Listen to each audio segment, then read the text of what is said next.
So how did you get to be with Justin Johnson this day on November 17th, 2021?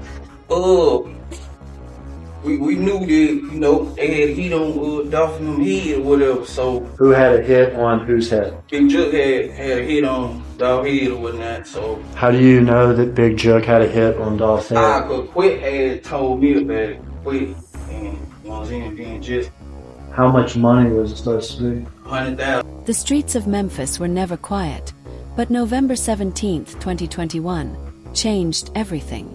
Yo Gotti, the Memphis rap mogul who built a $100 million empire from nothing, walked into a cold prison visiting room carrying more than money.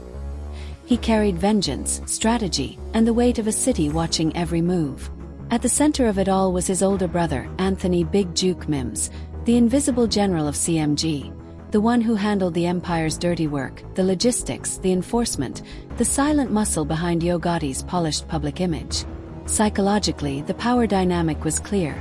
Yo Gotti was the face, Big Jook was the fist, and in Memphis, loyalty was the only currency that truly mattered.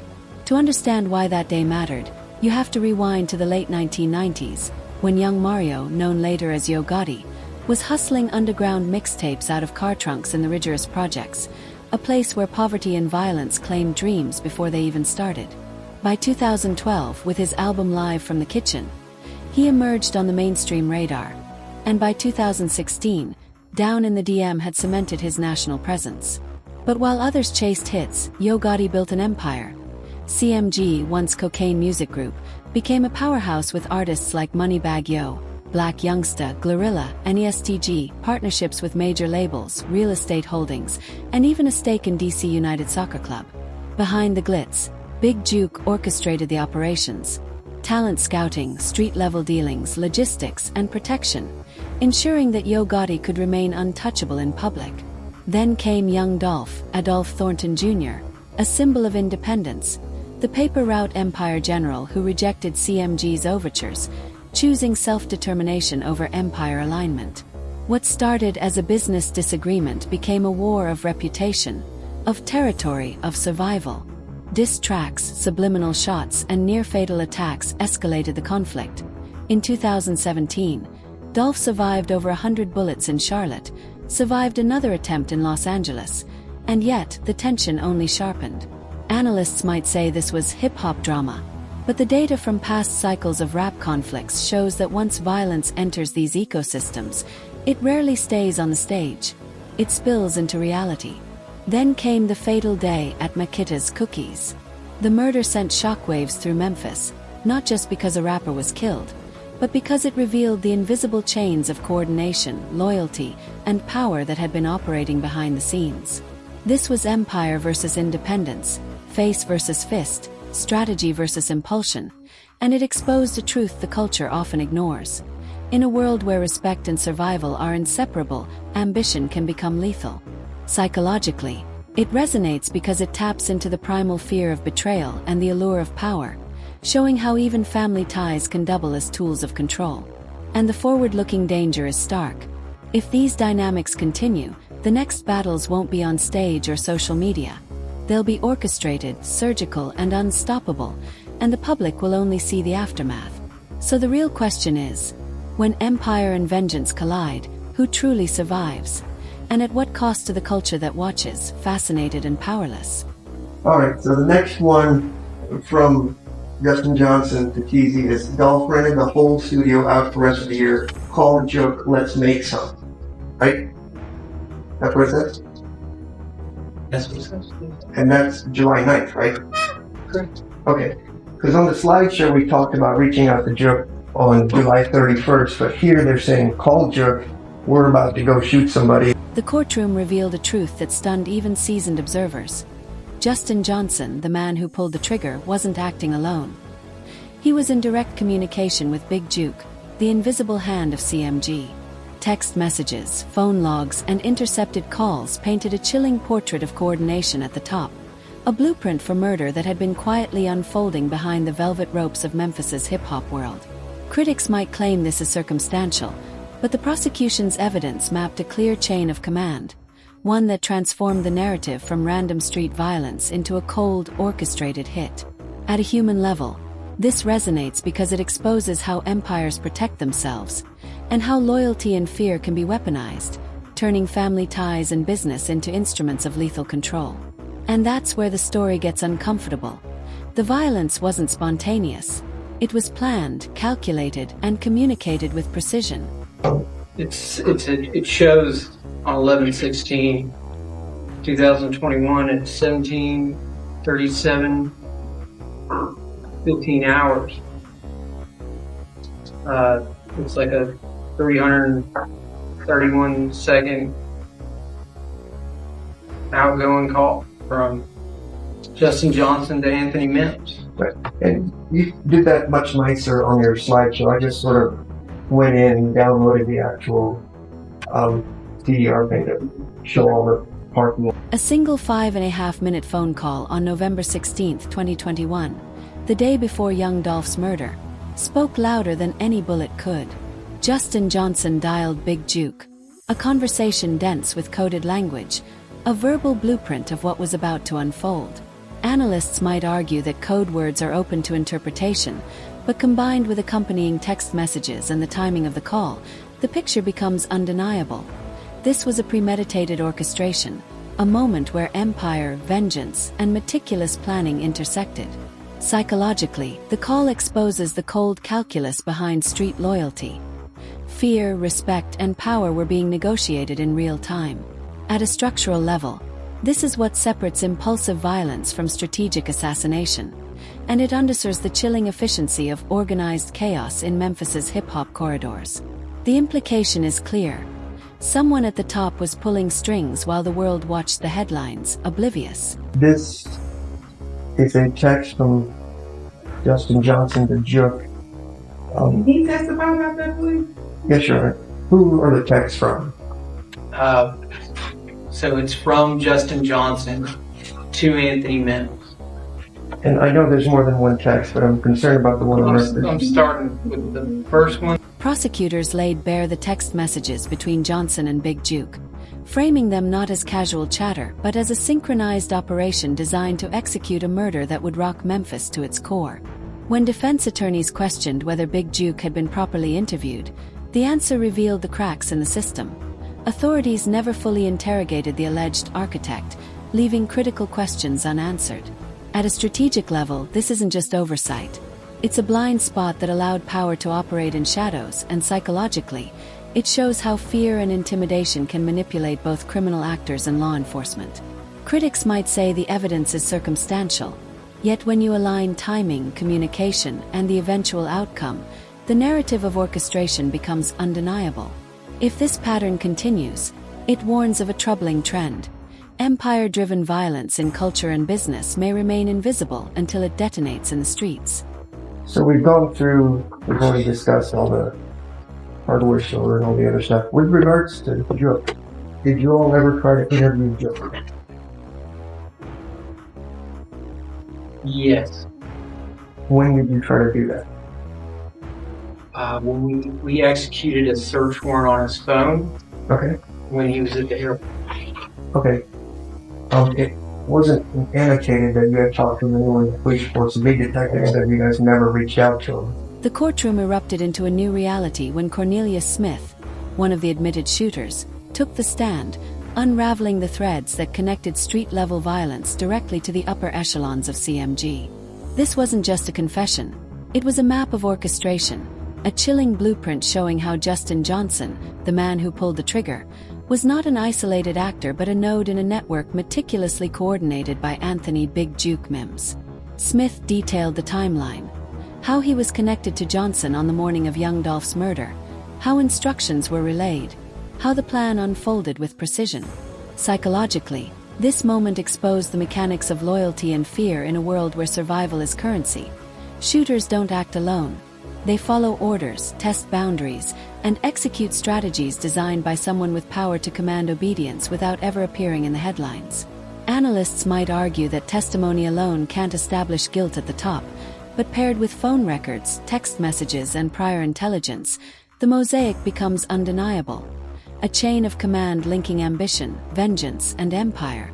Smith's account also highlighted an uncomfortable truth about law enforcement operations. Questions about why Big Jook wasn't interrogated more deeply, why authorities failed to fully trace his involvement, and why critical opportunities to intercept communications were missed, revealing cracks that allowed a plan of lethal precision to unfold. At a human level, this resonates because it shows how normalized violence, loyalty, and ambition can become in certain ecosystems, and how those dynamics exploit both fear and trust to execute deadly outcomes. The forward-looking implications are staggering.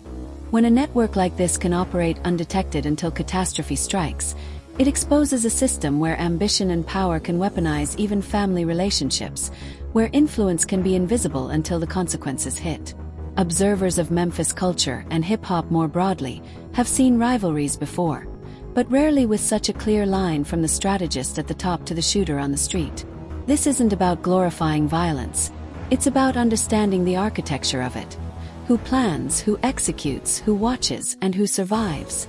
And in that moment, as Smith detailed the coordination, the audience, the families, and the court all saw the cold calculus behind a murder that had become a symbol of loyalty, empire, and lethal ambition. Critics might say this was a singular event, but data from organized crime patterns and high-profile conflicts in music culture shows this is rarely isolated. Influence radiates, consequences echo, and culture absorbs the shockwaves. The tension is compounded by what was left unasked, unexplored, and unseen. Unanswered questions about oversight, intervention, and accountability that haunt every investigator and prosecutor involved. For Memphis, for hip-hop, and for any observer trying to parse the reality from the performance, Smith's testimony was a masterclass in how ambition, strategy, and vengeance intersect. And a warning that when the lines between empire and war are blurred, the fallout is total, and no one is truly untouchable. And that's the uncomfortable truth no one in power wants to admit. In a system where loyalty, fear, and money are instruments of control, even the closest relationships can be transformed into weapons, and survival is never guaranteed. Cornelius Smith's testimony didn't just rattle the courtroom, it detonated it, revealing a sprawling network of coordination that linked the shooters directly to Anthony Big Jook Mims, the man who had long operated as the unseen architect of CMG's street-level operations. For over a decade, Big Jook had managed the empire's logistics, enforcement, and protection, ensuring Yo Gotti's image remained untouchable while every threat, rival, or obstacle was neutralized quietly, efficiently, and without leaving a trace back to the public-facing mogul. Smith's account meticulously detailed the chain of command, how he was introduced to Justin Johnson, how instructions were delivered, and how the execution of Young Dolph's murder unfolded with precise timing.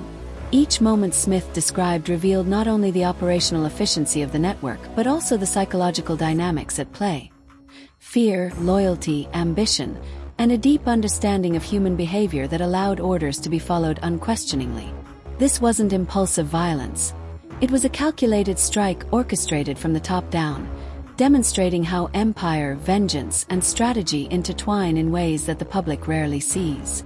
Analysts could argue about the reliability of a shooter's testimony, but when paired with phone records, text messages, call logs, and prior intelligence, a clear mosaic emerges.